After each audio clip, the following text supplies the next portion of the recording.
안녕하십니까, 알림이 황희두입니다. 최근 정호영 리스크가 본격적으로 터진 이후 40년지기 윤석열의 선택은, 이런 기사가 나왔습니다. 국민의힘 내부에서도 정호영은 안 된다, 이런 얘기가 점점 나오기 시작했는데요. 방금 전 윤석열 측에서 이런 입장을 냈죠. 정호영 후보자 40년지기는 잘못된 사실이다.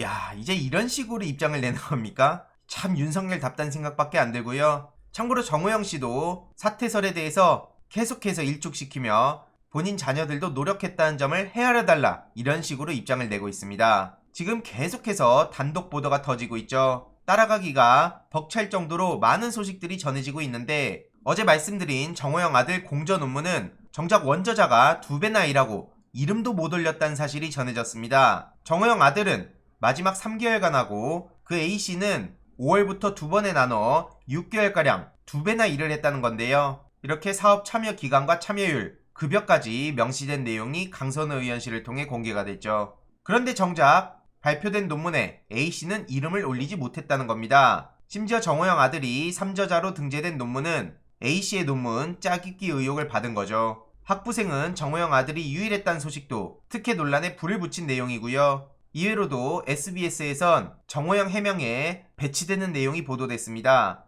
자녀 편입학 의혹에 특혜 주기 어려운 구조였다, 이런 식으로 해명을 했었지만, 알고 보니 정호영 자녀가 시험을 치른 2017년, 2016년 모두 응시생들의 성과 이름까지 면접관에게 미리 공개가 됐다는 게 드러난 거죠. 정호영 딸 구술평가에 참여한 교수 9명 중 3명이 20점 만점을 줬는데, 그중 2명이 정호영 씨와 각각 11편, 24편의 논문을 함께 쓴 사이라는 거고요. 아들이 치른 구술평가에서도 정호영 논문을 14편이나 같이 쓴 교수가 유일하게 최고점인 19점을 줬다고 알려졌습니다. 이러니 시민들 사이에선 대놓고 짜고 친 거 아니냐, 구속수사하고 부정 입학이 명백히 드러난 셈이니 당연히 다 박탈하고 전수조사해야 되는 거 아니냐, 이런 얘기가 나오고 있고요. 학칙을 위반했다는 의혹까지 터졌습니다. 자체 학칙에 규정된 비율은 30%였는데 그 비율보다 더 많은 지역 인재를 뽑으면서 아들이 특혜를 받다는 지적이 나오고 있는 거고요. 이러니 아빠 찬스 논란이 더더욱 불이 붙은 상황입니다. 경북대 측에선 해명을 했지만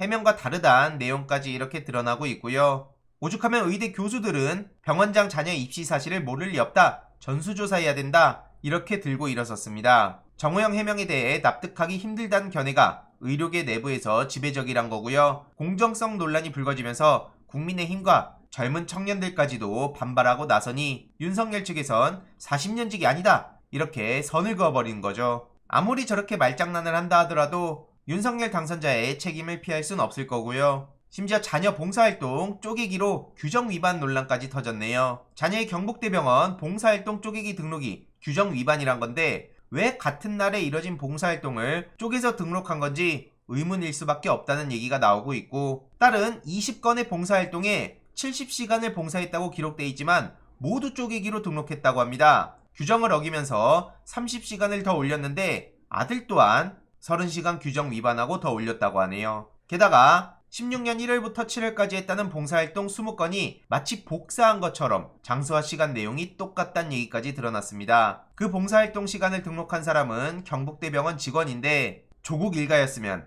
검찰과 언론이 지금 어떤 식으로 움직이고 있었을까요? 게다가 정호영 아들이 병역 재검 때 학력을 허위 기재했다는 얘기까지 드러났습니다. 신체검사 재검 당시 학력란에 4년제 졸업 예정 혹은 대학 재학 중이 아니라 6년제 대학 졸업이라고 기입이 돼 있다는 거고요. 병무청에 따르면 4년제, 6년제 등 몇 년제 대학을 다니냐에 따라 입영 연기 나이가 달라지고, 6년제를 다닐 땐 학업을 마쳐야 되기 때문에 4년제보다 입영 연기 가능 일자가 2년 더 길어진다는 거죠. 이러니 윤석열 주변 인물들, 김건희 같은 사람들을 비롯해서 어떻게 하나같이 다 저러냐, 이런 비판의 목소리가 나오고 있는 거고요. 당연히 조국 전 장관 입장에선 가장 어처구니가 없을 것 같습니다. 딸의 실명은 물론이고 얼굴 공개도 서슴지 않던 언론이 왜 정호영 자녀의 경우엔 실명도 공개하지 않는지 이렇게 공개적으로 질문하고 있는 거고요. 고재규 시사인 기자도 뼈 때리는 글을 남겼습니다. 핵심만 간략하게 요약해보면, 검증의 시간을 국회 청문회로 지켜봐달라, 이런 입장을 전했지만